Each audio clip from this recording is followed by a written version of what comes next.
it is very much a privilege to have that window of opportunity to potentially make an impact in that family's lives as they transition to become parents.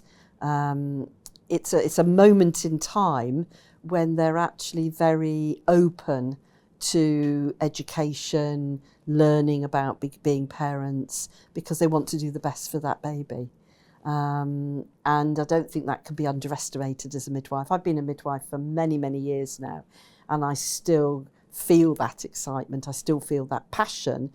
But what I really want to really hope that we get to is that woman's place is absolutely central in terms of what she wants. There's no right or wrong way of doing things. We need to give the evidence, we need to give the advice, but ultimately women do need to make those decisions, and we're there to support those decisions and keep them safe and promote good outcomes. I became a doula after the birth of my fourth baby. So I had a caesarean birth for my first, although it was a planned home birth. And then I had 3 home births.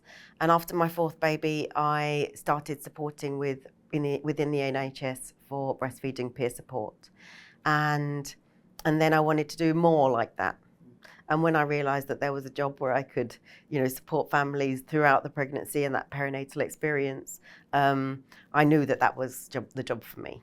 And there's nothing more amazing or no better privilege for me than witnessing a person become a parent and seeing that, maybe 2 go to 3 or 4 or 5. But yeah, that to be let in on that experience and to have people say that I contributed positively to that experience is like nothing else.